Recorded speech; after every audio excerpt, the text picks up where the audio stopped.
అన్నదాత అన్నదాత మీ అన్నదాత చెమటోడ్చి ఆహారాన్నందించే రైతన్న అనునిత్యం నీ కండదండగా నిలిచే నేస్తం ఎవరన్నా అన్నదాత అన్నదాత మీ అన్నదాత.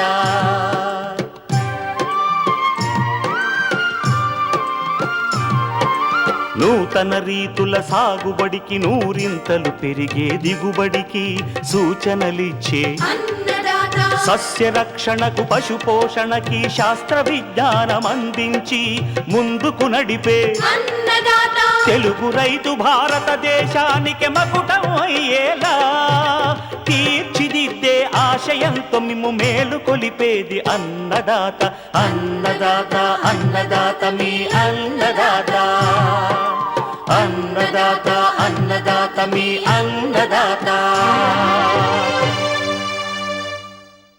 అన్నదాత ప్రేక్షకులకు నమస్కారం. ఈనాటి ముఖ్యాంశాలు: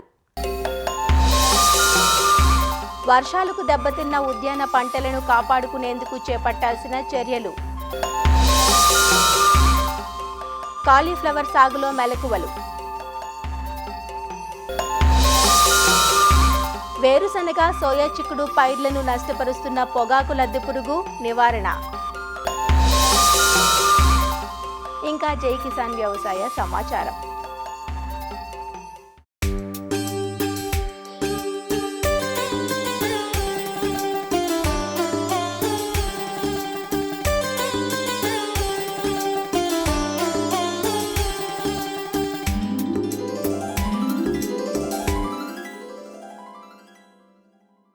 శీతాకాలపు వాతావరణానికి అనువుగా ఉండి మంచి దిగుబడినిచ్చే కూరగాయ పంటలు క్యాబేజీ, కాలీఫ్లవర్లు. సంవత్సరం పొడవునా అడపాదడపా వీటిని సాగు చేస్తున్నప్పటికీ అత్యధిక ఉత్పాదకతకు శీతాకాలం అనుకూలంగా ఉంటుంది. వీటిలో కాలీఫ్లవర్ను గోబీ పువ్వుగా వ్యవహరిస్తారు. కాలీఫ్లవర్ సాగులో నారు నుండి కోత వరకు సరైన యాజమాన్య పద్ధతులు పాటిస్తే ఎకరాకు 20 టన్నుల వరకు అధిక దిగుబడులు పొందే అవకాశం ఉంటుంది. అయితే ఈ పంట సాగుకు ప్రతిబంధకంగా ఉండే డైమండ్ బ్యాక్ మాత్, లద్దె పురుగు వంటి చీడపీడలను సమగ్ర సస్యరక్షణ ద్వారా అదుపు చేయాలి. కాలీఫ్లవర్ సాగులో మంచి దిగుబడికి పాటించాల్సిన యాజమాన్య పద్ధతులను ఈనాటి కార్యక్రమంలో తెలుసుకుందాం. ముఖ్యమైన శీతాకాలపు కూరగాయల్లో కాలీఫ్లవర్ ఒకటి. దీనిలో విటమిన్ సి అధికంగా ఉంటుంది. కాలీఫ్లవర్ను సాగు చేయటానికి అన్ని రకాల తేలికపాటి నేలలు అనుకూలంగా ఉంటాయి. ఎర్ర నేలలు, దుబ్బ నేలలతో పాటు ఒండ్రు నేలలు, బంకమట్టి నేలల్లో కూడా దీనిని సాగు చేయవచ్చు. సారవంతమైన, బాగా నీరు ఇంకే గరప నేలలు అనువైనవి. ఆమ్ల లక్షణాలు కలిగిన నేలలు, మురుగునీటి వసతి లేని నేలలు పనికిరావు. ఏడాదిలో 2 పంట కాలాల్లోనూ కాలీఫ్లవర్ను సాగు చేయవచ్చు. వర్షాకాలంలో జూలై, ఆగస్టు మాసాల్లో, అలాగే శీతాకాలంలో సెప్టెంబర్ నుంచి నవంబర్ మాసాల మధ్య నాటుకోవచ్చు. కాలీఫ్లవర్లో స్వల్పకాలిక, మధ్యకాలిక, దీర్ఘకాలిక రకాలు అందుబాటులో ఉన్నాయి. వీటిలో స్వల్పకాలిక రకాలు జూలై నుంచి ఆగస్టు మాసాల్లో నాటుకోవడానికి అనుకూలంగా ఉంటాయి. మధ్యకాలిక రకాలను ఆగస్టు నుంచి సెప్టెంబర్ మాసాల్లో, దీర్ఘకాలిక రకాలను సెప్టెంబర్ నుంచి అక్టోబర్ మాసాల్లో నాటుకోవచ్చు. స్వల్పకాలిక రకాలైన పూసా దీపాలి మరియు పూసా కట్కీ రకాలు సెప్టెంబర్ 2వ వారం నుండి చివరి వరకు సాగు చేయడానికి అనుకూలంగా ఉంటాయి. పంటకాలం 90 నుంచి 100 రోజులు ఉంటుంది. పువ్వులు చిన్నగా, మధ్యస్థంగా ఉండి తెల్లగా ఉంటాయి.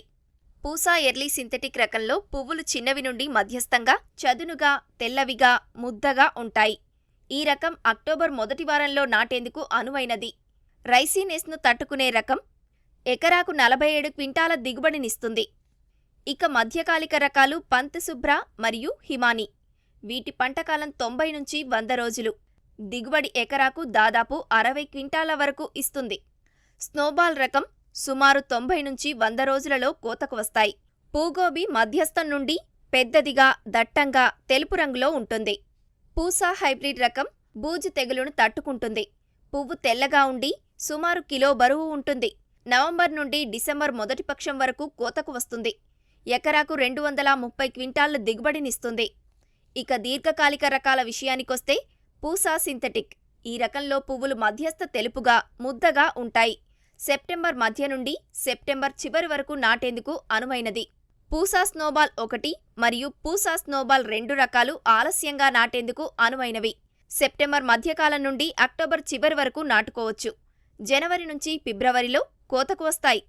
పూసా స్నోబాల్ K1 రకం నల్లకుళ్ళు తెగులును తట్టుకుంటుంది. ఈ రకం ఆలస్యంగా నాటుకునేందుకు అనువుగా ఉంటుంది. పంటకాలం 110 నుంచి 120 రోజులు. పూసా శుభ్ర రకంలో పూలు 700 నుంచి 800 గ్రాముల బరువుతో నూగు లేకుండా నున్నగా ఉంటాయి. పంటకాలం 90 నుంచి 95 రోజులు ఉంటుంది. నల్లకుళ్ళు తెగులును తట్టుకుంటుంది. ఇవే కాక ప్రైవేటు హైబ్రిడ్లైన హిమతల, తేజస్, US60, మాధురి, పవాస్, త్రిష, ఇందామెర్లి, అరవింద్ రకాలను కూడా రైతులు సాగు చేసుకోవచ్చు. కాలీఫ్లవర్ను 40 చదరపు మీటర్లలో 280 నుంచి 320 గ్రాముల విత్తనాల నారుపోసి 1 ఎకరాలో నాటుకుంటారు. తక్కువ కాలపరిమితి గల రకాలకు 240 నుంచి 320 గ్రాములు, దీర్ఘకాలిక రకాలకు 160 నుంచి 200 గ్రాముల విత్తనం అవసరమవుతుంది. కిలో విత్తనానికి 3 గ్రాముల తైరం కలిపి విత్తన శుద్ధి చేయాలి. ఎత్తైన నారుమల్లలో కాలీఫ్లవర్ నారును పెంచుకోవాలి. నేలను పదునుకు వచ్చేటట్లుగా 4 నుంచి 5 సార్లు దున్నుకొని ఎకరాకు 8 నుంచి 10 టన్నుల పశువుల ఎరువును ఆఖరి దుక్కిలో వేసుకోవాలి. 60 సెంటీమీటర్ల దూరంలో బోదెలను చేసుకోవాలి. 25 నుంచి 30 రోజుల వయస్సు గల మొక్కలు నాటుకోవడానికి అనుకూలంగా ఉంటాయి. నాటే దూరం చూసుకుంటే స్వల్పకాలిక రకాలను 45 x 45 సెంటీమీటర్లు, దీర్ఘకాలిక రకాలను 60 x 45 సెంటీమీటర్ల ఎడంతో బోదెల పక్కన నాటుకోవాలి. ఎకరాకు 32 కిలోల భాస్వరం, 40 కిలోల పొటాష్లను ఇచ్చే రసాయనిక ఎరువులను ఆఖరి దుక్కిలో వేయాలి. 24 నుంచి 32 కిలోల నత్రజనిని 3 దఫాలుగా స్వల్పకాలిక రకాలలో నాటిన 25 నుంచి 30, 50 నుంచి 60 రోజులకు, దీర్ఘకాలిక రకాలలో 3వ దఫాగా 75 నుంచి 80 రోజులకు వేసుకోవాలి. నాటిన 48 గంటలలోపు తడి నేలపైన పెండిమిథాలిన్ మందును ఎకరాకు 1.25 లీటర్లు చొప్పున 200 లీటర్ల నీటిలో కలిపి పిచికారీ చేయాలి. నాటిన 20-25 రోజులప్పుడు అంతర కృషి చేసి మట్టిని ఎగదోయాలి. తేలిక నేలల్లో వారానికి ఒకసారి, బరువైన నేలల్లో 10 రోజులకు ఒకసారి నీరు పెట్టుకోవాలి. కాలీఫ్లవర్కు చీడపీడల బెడద ఎక్కువగానే ఉంటుంది. ప్రధానంగా కుళ్ళు తెగులు నారుమడిలోనూ, నాటిన పొలంలోనూ కూడా కనిపిస్తుంది. ఆకులు అంచుల నుండి పసుపు రంగుకు మారతాయి. ఈనెలు నల్లబడి కాండం కుళ్ళిపోతుంది. ఒక్కొక్కసారి ఇది పువ్వులకు కూడా వ్యాపించి పూత కుళ్ళిపోతుంది. దీని నివారణకు కాపర్ ఆక్సీ క్లోరైడ్ లీటరు నీటికి 3 గ్రాముల చొప్పున కలిపి మొక్క మొదలు చుట్టూ తడపాలి. దీనివల్ల తెగులు వ్యాప్తి కొంతవరకు అరికట్టబడుతుంది. కాలీఫ్లవర్ను ఆశించే మరొక తెగులు ఆకుమచ్చ తెగులు. ఆకుమచ్చ తెగులు ఆశించినప్పుడు ఆకుల పైభాగాన గుండ్రని బూడిద రంగు మచ్చలు ఏర్పడతాయి. వాతావరణంలో తేమ ఎక్కువగా ఉన్నప్పుడు పెద్దవై ఆకంతా వ్యాపిస్తాయి. దీని నివారణకు తెగులు కనిపించిన వెంటనే మాంకోజెబ్ లీటరు నీటికి 2.5 గ్రాములు లేదా కాపర్ ఆక్సీ క్లోరైడ్ లీటరు నీటికి 3 గ్రాముల చొప్పున కలిపి పైరుపై 10 రోజుల వ్యవధితో 2 నుంచి 3 సార్లు పిచికారీ చేయాలి. కాలీఫ్లవర్ను ఆశించే ప్రధానమైన చీడపురుగు క్యాబేజీ రెక్కల పురుగు. ఈ పురుగు ఆకుల అడుగు భాగాన ఉండి ఆకులను తిని నాశనం చేస్తుంది. పురుగులు ఆశించిన ఆకులు వాడి ఎండిపోతాయి. పురుగు ఉధృతి ఎక్కువగా ఉంటే ఆకులన్నీ రంధ్రాలతో ఉండి పరిమాణం చిన్నదిగా ఉంటుంది. దీని నివారణకు ఎర్రపంటగా ఆవపంటను ప్రతి 25 వరుసలకు 2 వరుసల చొప్పున వేసుకోవాలి. పురుగు గుడ్లను నాశనం చేసేందుకు వేపగింజల ద్రావణాన్ని 5% లేదా వేప నూనె 5 మిల్లీలీటర్లు లీటరు నీటికి కలిపి పిచికారీ చేయాలి. ఎకరాకు 20 చొప్పున పక్షి స్థావరాలను ఏర్పాటు చేయాలి. పురుగు ఉధృతి ఎక్కువగా ఉంటే లీటరు నీటికి ఎసిఫేట్ 1.5 గ్రాములు లేదా స్పైనోసైడ్ 0.3 మిల్లీలీటర్లు కలిపి కోతకు 15 రోజుల వ్యవధి ఉంటే పిచికారీ చేయాలి. నాటిన తర్వాత 30-45 రోజుల్లో బీటీ మందులు 1 గ్రాము లీటరు నీటికి చొప్పున కలిపి పిచికారీ చేయాలి. కాలీఫ్లవర్ను ఆశించే మరో పురుగు పేనుబంక. ఇవి ఆకుల అడుగు భాగాన గుంపులు గుంపులుగా చేరి రసాన్ని పీల్చి నష్టాన్ని కలగజేస్తాయి. వీటి నివారణకు వేప నూనె 5 మిల్లీలీటర్లు లేదా మలాథియాన్ లేదా డైమిథోయేట్ మందులను 2 మిల్లీలీటర్ల చొప్పున లీటరు నీటికి కలిపి పిచికారీ చేయాలి. చీడపీడలే కాక కాలీఫ్లవర్లో భౌతిక లోపాలు ఏర్పడతాయి. వాటిలో ముఖ్యంగా క్షారనేలల్లో పెంచే పంటలో బోరాన్ ధాతు లోపం ఎక్కువగా వస్తుంది. దీనివలన పువ్వుపై గోధుమ రంగు మచ్చలు ఏర్పడతాయి. కాండం గుల్లగా మారి నీరు కారుతుంది. దీనినే బ్రౌనింగ్ అంటారు. దీని నివారణకు ఆఖరు దుక్కిలో ఎకరాకు 8 నుంచి 10 కిలోల చొప్పున బోరాక్స్ వేయాలి. లీటరు నీటికి 3 గ్రాముల బోరాక్స్ కలిపి పువ్వు ఏర్పడే దశలో పిచికారీ చేయాలి. కాలీఫ్లవర్ పువ్వు తెల్లగా ఉండాలంటే పువ్వు ఏర్పడే దశలోనే చుట్టూ ఉన్న ఆకుల చివరి వరుసను పువ్వుపై కప్పుతూ సూర్యరశ్మి చేరకుండా చేసి దారం లేదా రబ్బర్ బ్యాండ్ కట్టాలి. ఆ తర్వాత 4 నుంచి 5 రోజులకి చుట్టిన దారం తీసి కోత కోయాలి. పువ్వును కోసేటప్పుడు 2 నుంచి 3 ఆకులతో కోయడం వలన రవాణాలో ఇవి పువ్వుకు రక్షణగా ఉంటాయి. పూగోబీని గది ఉష్ణోగ్రత వద్ద దాదాపు 4 నుంచి 5 రోజులు నిల్వ చేయవచ్చు. ఈ విధంగా మేలైన యాజమాన్య సస్య రక్షణ పద్ధతులతో కాలీఫ్లవర్ నుంచి ఎకరాకు 15 నుంచి 20 టన్నుల అధిక దిగుబడులు సాధించే అవకాశం ఉంటుంది.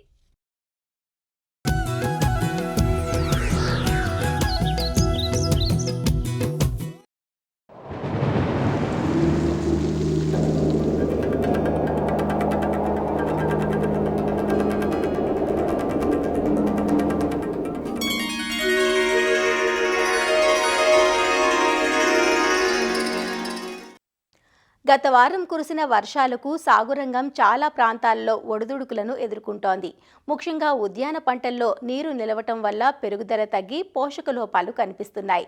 దీనికి తోడు తెగుళ్లు విజృంభించే అవకాశం ఉండడంతో సకాలంలో యాజమాన్యం చర్యలు చేపట్టి చీడపీడలు వ్యాప్తి చెందకుండా రైతులు సస్యరక్షణ చర్యలు చేపట్టాలంటూ సూచనలు అందిస్తున్నారు వైఎస్ఆర్ ఉద్యాన విశ్వవిద్యాలయం పార్వతీపురం మన్యం జిల్లా ఉద్యాన కళాశాల assistant professor doctor Vijay Prasad. So ఇటీవల రాష్ట్ర వ్యాప్తంగా విస్తారంగా వర్షాలు కురవడం వలన ఉద్యాన పంటల్లోని ప్రతికూల పరిస్థితులు అనేవి ఏర్పడ్డాయి. ముఖ్యంగా కూరగాయలు, పండ్లు, పూల తోటల్లోని నీరు అధికంగా నిల్వ ఉండడం వలన పెరుగుదల తగ్గే అవకాశం ఉంటుంది. దీంతోపాటు చీడపీడల ఉధృతి కూడా పెరిగే అవకాశం ఉంటుంది. కాబట్టి వీటిని నివారించడానికి రైతులు సమగ్ర యాజమాన్య పద్ధతులు పాటించాలి. సో ముఖ్యంగా కూరగాయ మొక్కల్లోని సక్రమంగా మురుగునీరు బయటికి పంపే విధంగా చర్యలు తీసుకోవాలి. సో ఈ వర్షాకాలంలోని ముఖ్యంగా కూరగాయల్ని బోదెలు లేదా ఎత్తైన బెడ్లలోని సాగు చేయడం వల్ల మునిగే అవకాశం అనేది తక్కువగా ఉంటుంది. సో ఏవైతే కూరగాయ మొక్కలు పడిపోతాయో ముఖ్యంగా టమాటా, వంగ, మిరప వీటిల్లోని ఈ పడిపోయిన మొక్కలను నిలబెట్టి వాటికి మట్టిని ఎగదోయడం వల్ల ఊతాన్ని ఇవ్వడం అనేది చేయాలి. అయితే కొత్తగా నాటిన మొక్కలు ఏవైతే ఉంటాయో, కూరగాయల మొక్కలు ఉంటాయో అవి పూర్తిగా మునిగిపోతే వాటిని పూర్తిగా తీసివేసి మరలా కొత్తవి నాటుకోవడం అనేది మంచిది. సో ఈ అధిక వర్షాల వలన పంటలు ఒత్తిడికి గురయ్యే అవకాశం ఉంటుంది. కాబట్టి దీని నివారణకు వర్షాలు తగ్గిన వెంటనే 19-19-19 లేదా 13-0-45 వంటి కాంప్లెక్స్ ఎరువులను ఇవ్వడం వల్ల మొక్క ఎదుగుదల మళ్ళీ ప్రారంభించే అవకాశం అనేది ఉంటుంది. లేదా మొక్కల్లోని కొన్నిసార్లు సరిపోయే కొమ్మలు, ఆకులు ఉన్నట్లయితే 2% యూరియాని 1 లీటర్ నీటిలో కలిపి వారం వ్యవధిలోని ఒక 2 సార్లు పిచికారీ చేయడం వల్ల మొక్కగా అభివృద్ధి అనేది ప్రభావితంగా ఉంటుంది. పసుపు పంటలోని వర్షాలు ఆగిపోగానే పొలం నుంచి నీరు బయటకు పోయిన తర్వాత వెంటనే పసుపు పంటపై 1 లీటర్ నీటికి 5 గ్రాముల పొటాషియం నైట్రేట్ ద్రావణాన్ని కలిపి వారం రోజుల్లో 2 నుంచి 3 సార్లు పిచికారీ చేయాలి. సో అదేవిధంగా నేల అనేది అదునుకు వచ్చిన వెంటనే అంతర్కృషి చేయడం వల్ల వెంటనే నేల అనేది త్వరగా ఆరిపోతుంది.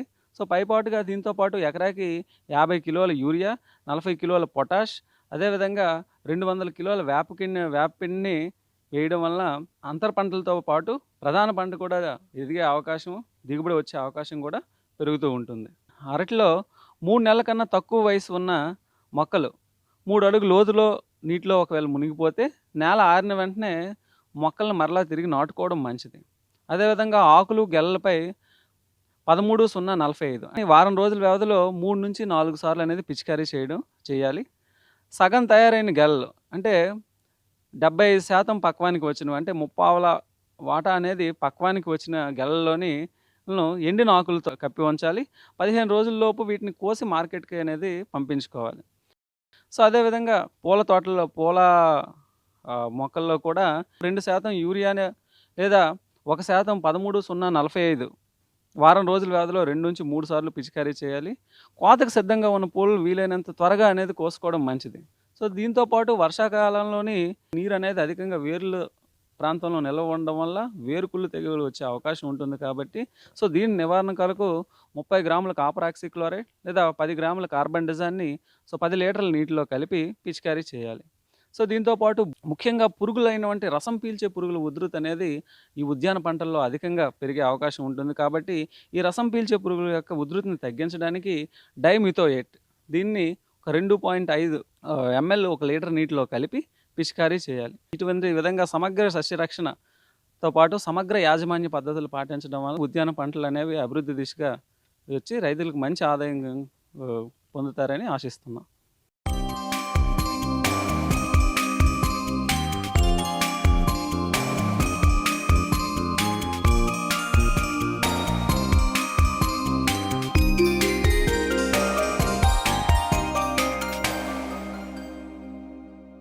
స్వల్పకాలంలో పంట చేతికి వచ్చి మంచి రాబడినిచ్చే పంటగా సోయా చిక్కుడు రైతుల ఆదరణ పొందుతోంది. అలానే వర్షాధారంగా రైతులు అధిక విస్తీర్ణంలో సాగు చేసే నూనె గింజల పంట వేరుశనగ. సోయా చిక్కుడు, వేరుశనగ పైర్లకు అధిక నష్టం కలిగించే పురుగు పొగాకు లద్దె పురుగు. ఇటీవలి కాలంలో కురిసిన అధిక వర్షాలకు ఈ పంటల్లో రొట్ట పెరిగి పురుగు ఉధృతి పెరగడానికి ఆస్కారం ఎక్కువగా ఉంది. ఈ పురుగు నివారణకు కేవలం రసాయనాల మీదనే ఆధారపడకుండా సమగ్ర చర్యలను ఆచరణలో పెడితే ఖర్చులను అదుపులో ఉంచుతూ పురుగును సమర్థవంతంగా నివారించవచ్చు. పొగాకు లద్దె పురుగు నివారణకు చేపట్టాల్సిన సమగ్ర సస్యరక్షణ పద్ధతుల గురించి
పురుగులను తినే పక్షులు వాలడానికి వీలుగా ఎకరాకు 10 పంగల కర్రలను ఏర్పాటు చేసుకోవాలి.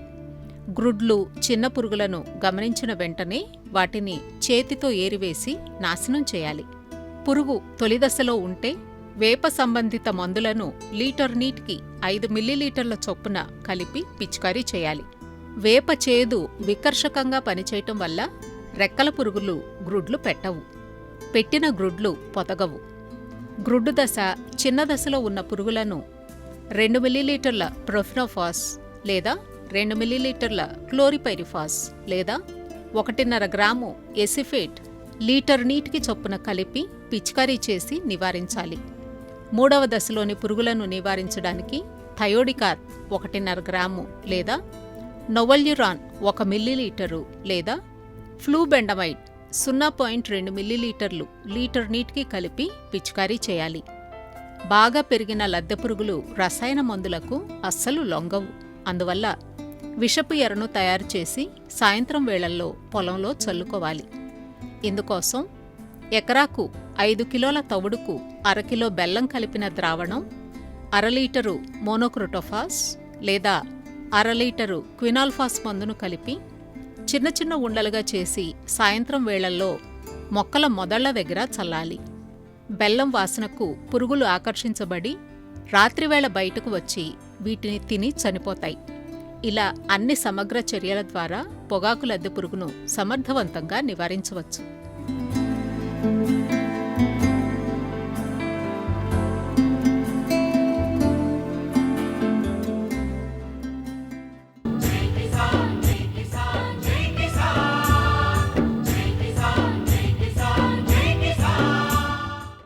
వ్యవసాయ సమాచారం ఇప్పుడు జై కిసాన్లో చూద్దాం. బత్తాయి పంట మార్కెట్ను చేరుతోంది. పండుగల సీజన్ కావడంతో వినియోగం అధికమైంది. అయితే మార్కెట్లో పలుకుతున్న ధరలు ఆందోళన కలిగిస్తున్నాయంటూ నల్గొండ జిల్లా బత్తాయి రైతులు ఆందోళన వ్యక్తం చేస్తున్నారు. తెలుగు రాష్ట్రాల్లో బత్తాయి పేరు చెప్పగానే అందరికీ గుర్తుకు వచ్చేది నల్గొండ జిల్లా. నాణ్యమైన బత్తాయి మొక్కలతో అధిక దిగుబడులు సాధించిన ఎంతోమంది రైతులు ఈ జిల్లాలో ఉన్నారు. 20 ఏళ్ల కిందట ఉమ్మడి నల్గొండ జిల్లాలో 2 లక్షల ఎకరాలలో బత్తాయి సాగు చేసేవారు. ప్రస్తుతం అధికారిక లెక్కల ప్రకారం 40,000 ఎకరాలకు లోపే సాగు చేస్తున్నారు. ప్రతి ఏడాది బత్తాయి సాగు చేసేవారి సంఖ్య క్రమంగా తగ్గిపోతుంది. తెగుళ్ల బెడద, దిగుబడి తగ్గడం, పెట్టుబడులు పెరగడం, దీనికి తోడు మార్కెట్లో ధరలు కూడా తగ్గుతూ వస్తుండడంతో సాగు భారంగా మారుతోందంటూ రైతులు ఆందోళన చెందుతున్నారు. బత్తాయిలో విపరీతమైన వ్యాధులు రావడం వల్ల రైతులకు ఎలాంటి లాభం లేకుండా అయిపోయింది. దానికి తోడు బత్తాయి రేటు లేకపోవడం, పెట్టుబడి ఎక్కువ కావడం, రేటు తగ్గడం. అందుకోసం అని అందరు రైతులు బత్తాయిని తీసేసి పొలం పెట్టడం జరుగుతుంది. గత 2 సంవత్సరాల క్రితము మన నల్గొండ జిల్లాలో 150,000 హెక్టార్ల బత్తాయి తోట ఉండే. ఇప్పుడు కనీసం 45,000 అని అధికారులు చెప్తున్నారు. నల్గొండ జిల్లాలో బత్తాయి మార్కెట్ని డెవలప్ చేస్తే అనంతపూరు, పులివెందుల ఇలాగా అయితే బత్తాయి మార్కెట్ని డెవలప్ చేసి నడిపిస్తున్నారు అక్కడ గవర్నమెంట్. ఇక్కడ గవర్నమెంట్ కూడా బత్తాయి మార్కెట్ని డెవలప్ చేయాలని మేము కోరుకుంటున్నాం. ఒకప్పుడు మంచిగా 20,000, 30,000 అయిన తోటలు మొత్తం దిగజారిపోయింది. లాస్ట్కి 9,000 రూపాయల టన్ను లెక్కన ఇచ్చిన మా పెట్టుబడి కూడా వెళ్తలేవు. పీకేసి వేరే తోటలను పెట్టుకుందాం చూస్తున్నాం. మాకు ఎకరం 50,000 దాకా వస్తుంది ఖర్చు, కానీ ఎకరం 50,000 కూడా దిగుబడి మాకు వస్తలేదు. పెట్టుబడి కూడా వస్తలేదు. మా పరిస్థితి తెగులు బాగున్నాయి, రోగాలు బాగున్నాయి, చెట్లకు కాయలు అమ్ముకున్న రేట్ లేకుండా అయిపోయింది. మొత్తం 6,000, 7,000, 8,000, 9,000, 10,000 ఉంటే ఏం మిగులుతున్నాయండి? మాకు ప్రభుత్వం ఆదుకుంటేనండి కానీ వాళ్ళే మందు బస్తాలు రేటు పెంచుతారు, అన్ని చేస్తుండ్రి. మా పంట కూడా వాళ్ళే పెంచుతా అయిపోతుంది రేటు. అదే మేము అడిగేది అండి కోరిక. బత్తాయి తోటల్లో పెరిగిన చీడపీడలతో చాలా మంది రైతులు తోటలను తొలగించి ఇతర పంటల వైపు వెళ్లాలనే ఆలోచనలో ఉన్నారు. ఒకప్పుడు మార్కెట్లో టన్ను ధర 30,000 ఉన్న బత్తాయి ప్రస్తుతం 15,000 లోపే పలుకుతోందని రైతులు ఆవేదన వ్యక్తం చేస్తున్నారు. మాకు 2 ఎకరాల బత్తాయి తోట ఉంది. నీరుడు పెట్టుబడి కూడా వెళ్ళలేదు. ఇప్పుడు తెచ్చిన కూలోళ్లకు ఆ ట్రాక్టర్ కిరాయికే సరిపోయింది. అంత మిలిగింది, ₹1 కూడా లేదు. ఇప్పుడు పీకేసుకుందామని చూస్తున్నాయి. రేట్ లేదు మార్కెట్లో. ఆడ పెట్టుబడి ఎక్కువ వస్తుంది, ఇక్కడ రేట్ లేదు. 12,000 అమ్మితే 25,000 అమ్మే, 30,000 అమ్మే బత్తాయి 12, 13 అమ్మితే ఉందట. కూలోళ్ళకి సరిపోతలేవు. బత్తాయి తోటలకు చీడపీడలు బాగా ఆశించి పురుగు మందుల రేట్లు బాగా పెరిగిపోయినాయి. మందులు ఎక్కువ కొట్టాల్సి వస్తుంది, ఖర్చులు బాగా పెరిగిపోయినాయి. అయితే దానికి అనుగుణంగా రేటు మాత్రం చాలా తక్కువ ఉంది. 10,000 నుంచి 15,000 కంటే ఎక్కువ లేదు. ఢిల్లీ అటు సైడ్ మార్కెట్ల సైడ్ వర్షాలు పడుతున్నాయని చెప్పేసి రేట్లు బాగా డౌన్ చేసిర్రు. ఎక్స్పెండిచర్ ఏమో రైతులకు పిండి బస్తాల కానించి, లేబర్ ఎక్స్పెండిచర్ కానించి, పెట్టుబడుల కానించి ప్రతిదీ పెరిగిపోయింది. రేట్లు మాత్రం దానికి అనుగుణంగా పెరగకపోగా చాలా తగ్గుతున్నవి. 1 క్రాప్ 1 డిస్టిక్ నల్గొండ సెలెక్ట్ చేస్తా అని అంతకుముందు చెప్పారు. అది చేస్తే బాగుంటుంది. బత్తాయి రైతులకు మద్దతు ధర కల్పించి ఆదుకోవాలని, లేదంటే రానున్న రోజుల్లో బత్తాయి సాగు కనుమరుగయ్యే ప్రమాదం ఉందని రైతులు చెబుతున్నారు. మరిన్ని విభిన్న అంశాలతో రేపటి అన్నదాతలో మళ్ళీ కలుసుకుందాం. నమస్కారం. అన్నదాతలు తమ సందేహాలు, సమస్యలను 1-800-425-4085 టోల్ ఫ్రీ నంబర్లో ఉదయం 10 నుంచి 11 గంటల మధ్య పని దినాలలో సంప్రదించగలరు. ఈ కార్యక్రమాన్ని యూట్యూబ్లో www.youtube.com/అన్నదాత ఈటీవీ లింక్ ద్వారా వీక్షించవచ్చు.